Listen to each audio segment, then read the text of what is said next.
నమస్తే అండి. Welcome to Muraj cooking blogs. ఈరోజు వీడియో బీరకాయ సోయా చంక్స్ కర్రీ అండి. కంటెంట్లోకి వెళ్ళిపోదామా మరి? పదండి. కావాల్సిన పదార్థాలు: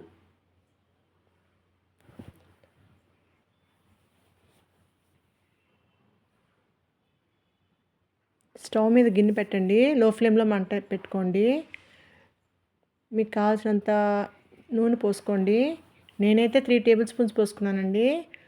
ఆవాలు, జీలకర్ర, మినపప్పు అన్నీ 1 టేబుల్ స్పూన్స్ వేసుకోండి. నేను చూపించిన విధంగా వేపుకోండి. ఉల్లిపాయలు కూడా వేసుకోండి. దోరగా వేయించుకోండి, మాడనివ్వద్దండి.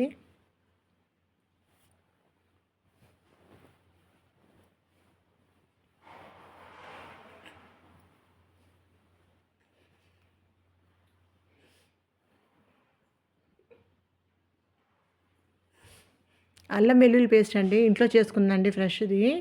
1.5 టేబుల్ స్పూన్ అండి. వేసుకొని మళ్ళీ ఫ్రై చేసుకోండి.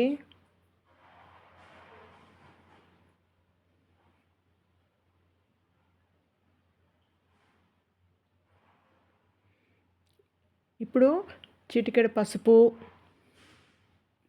2 టేబుల్ స్పూన్ ఉప్పు, 2 టేబుల్ స్పూన్ కారం అన్నీ ఒకసారి కలుపుకోండి.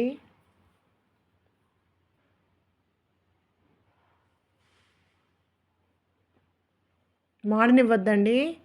కరివేపాకు వేసుకొని మళ్ళీ ఒక్కసారి కలిపేసుకుందామండి. బాగా ఫ్రై అయ్యాయి కదా, ఇప్పుడు టమాటాస్ వేసుకోండి. బాగా కలుపుకోండి. టమాటాస్ అన్నీ మాడనివ్వద్దు.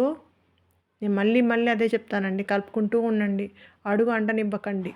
అడుగు అంటితే స్మెల్ బాగోదండి. లిడ్ పెట్టేసుకుందాము.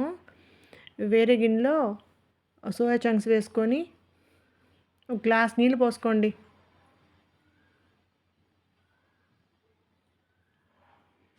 సోయా చంక్స్ మునిగేంత వరకు పోసుకోండి. మూత పెట్టేసి బాగా బాయిల్ అవ్వాలండి.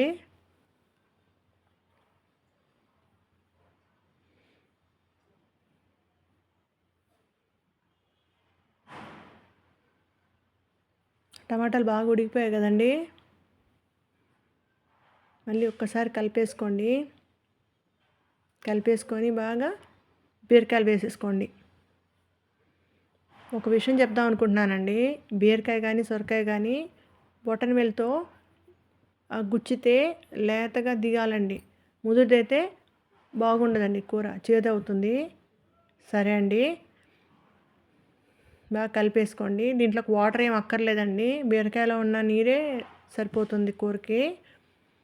బాగా కలిపేసుకొని 1 టేబుల్ స్పూన్ ధనియాల పొడి వేసుకొని మళ్ళీ కలుపుకోండి. అంతేనండి, మూత పెట్టేసుకుందాం. ఇప్పుడు ఇందాక ఉడకబెట్టుకున్నాం కదండి సోయా చంక్స్, అది ఒకసారి చూద్దాం. చూసారా, బాగా ఉడికిపోయాయి. ఇప్పుడు దాన్ని ఇంట్లో వేసేసుకుందామండి. నీళ్ళంతా వంపేసుకొని నేను చూపించిన విధంగా సోయా చంక్స్ కర్రీలో వేసుకోండి. మళ్ళీ బాగా కలిపేసుకోండి. చూసారా, వాటర్ వేయకుండానే మనకు వాటర్ వచ్చాయి. అంతేనండి, బీరకాయలో అంత వాటర్ వస్తుంది, అందుకని వాటర్ వేసుకోవద్దు. మళ్ళీ మూత పెట్టేసుకోండి. బాగా ఉడికిపోయాయి కదండి. నాకైతే ఉప్పు కారం అన్నీ సరిపోయాయండి. లాస్ట్గా కొత్తిమీర వేసుకోండి. మీకు వీడియో కానీ నచ్చినట్టయితే like, share and subscribe to my channel. Thank you అండి.